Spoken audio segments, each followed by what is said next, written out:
Hello बच्चों, let's read this question and question says that in which of these option do both constituent of the pair have the same magnetic moment. First option is zinc 2 positive and copper positive. Second is cobalt 2 positive and nickel 2 positive. Third is manganese 4 positive and cobalt 2 positive and fourth is magnesium 2 positive and scandium positive. तो सबसे पहले हम यहाँ पे बात करते हैं की कंसेप्ट की कि की कंसेप्ट हमारे पास क्या है। की कंसेप्ट हमारे पास क्या बनता है, मैग्नेटिक मूवमेंट। देखिए मैग्नेटिक मूवमेंट को हम रिप्रेजेंट कर सकते हैं by the formula magnetic movement is equals to mu is equals to n into n plus two Bohr magneton. ये आ जाएगा मैग्नेटिक मूवमेंट का फार्मूला। यहाँ पे एन क्या है, एन आपके पास है नंबर ऑफ, ये आपके पास आ जाएगा unpaired electron, number of unpaired electron. इसका मतलब क्या है, अगर number of unpaired electron same है तो मैग्नेटिक मूवमेंट भी क्या होगा, सेम होगा। तो इफ n इज equals to same, magnetic movement n is same, magnetic movement will be same. Magnetic movement क्या होगा, ये भी आपके पास होगा, सेम होगा। नाउ लेट्स सी, इसको हम वन बाई वन यहाँ से सॉल्व करने की कोशिश करते हैं। जो गिवन ऑप्शन है, पहले हमारे पास जो है यहाँ पर जो गिवन ऑप्शन है ये आपके पास है, that is zinc 2 positive and copper 2 positive. हमें पता है जिंक का एटॉमिक नंबर होता है 30, तो यहाँ पे इलेक्ट्रॉनिक कॉन्फ़िगरेशन क्या बनेगी, आर्गन 3d10 एंड यहाँ से आपके पास आ जाएगा दैट इज योर 4s2। तो अगर हम यहाँ पे जिंक 2 पॉजिटिव का इलेक्ट्रॉनिक कॉन्फ़िगरेशन निकालें, ये क्या बनेगा, आर्गन, यहाँ पे आ जाएगा 3d10। तो यहाँ पे नंबर ऑफ अनपेयर्ड इलेक्ट्रॉन कितने हैं, 0, तो यहाँ पे 0 है।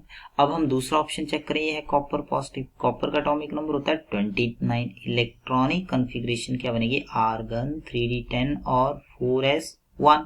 तो यहाँ पे अगर हम कॉपर पॉजिटिव लेते हैं, ये किसके इक्वल आ जाएगा, आर्गन, यहाँ पे आ जाएगा 3d10। तो नंबर ऑफ अनपेयर्ड इलेक्ट्रॉन क्या है, 0। तो यहाँ पे देखो दोनों के केस में नंबर ऑफ अनपेयर्ड इलेक्ट्रॉन क्या है, सेम है। अब इसी तरह हम सेकंड ऑप्शन को चेक करते हैं। आपके पास आता है कोबाल्ट।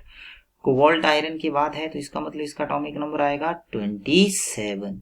फिकोनी, निकल जो है आयरन के बाद है, एक कोबाल्ट के बाद है, इसका एटॉमिक नंबर आएगा 28। तो आर्गन इलेक्ट्रॉनिक कॉन्फ़िगरेशन बनेगा आर्गन, ये डी के इलेक्ट्रॉन को रिप्रेजेंट करता है 3d7 और 4s2। यहाँ पे आप देखोगे ये बनेगा आर्गन 3d8 एंड यहाँ से आपके पास क्या बनेगा, दैट इज 4s2। तो इसको अगर हम देखें, हमारे पास पूछा हुआ है कोबाल्ट 2 पॉजिटिव का इलेक्ट्रॉनिक कॉन्फ़िगरेशन। तो यहाँ पे देखोगे ये बनेगा आर्गन, यहाँ से बनेगा 3d7। तो अगर आप 3d7 को लिखते हो तो आप इसको इस तरह से रिप्रेजेंट करते हैं, first second third fourth fifth. तो यह जाएगा first second third fourth fifth, यहाँ पे आएगा 6, यहाँ पे आएगा 7।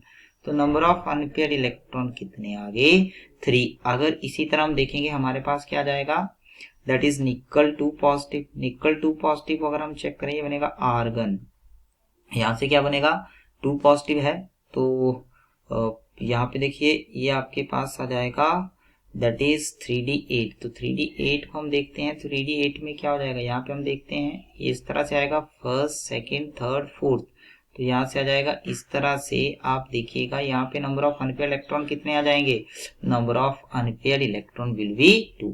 सेकंड ऑप्शन, अगर हम थर्ड ऑप्शन देते हैं दैट इज मैग्नीज।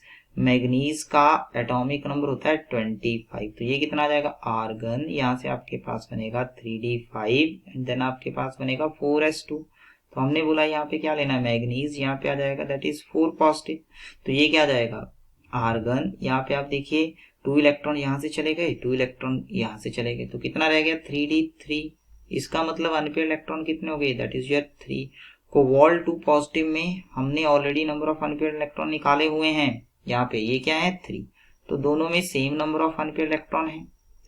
इसी तरह अगर हम डी ऑप्शन की बात करें, डी ऑप्शन क्या है, मैग्नीशियम 2 पॉजिटिव। मैग्नीशियम का एटॉमिक नंबर होता है 12, इलेक्ट्रॉनिक कॉन्फ़िगरेशन 1s2 2s2, यहाँ से आएगा 2p6 3s2। तो मैग्नीशियम 2 पॉजिटिव की अगर हम बात करें, ये क्या जाएगा, दैट इज 1s2 2s2, यहाँ पे आपके पास आ जाएगा 2p6। तो नंबर ऑफ अनपेयर्ड इलेक्ट्रॉन कितने हैं, 0। अगर हम स्कैंडियम की बात करें, स्कैंडियम का एटॉमिक नंबर है 21। इलेक्ट्रॉनिक कॉन्फ़िगरेशन क्या बनेगी, argon 3d1 and 4s2।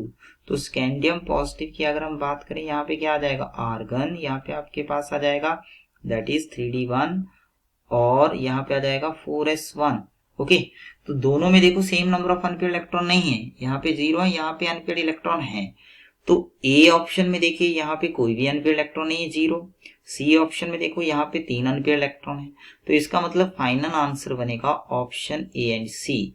So option A and C is your final answer. I hope you understand it well. Best of luck.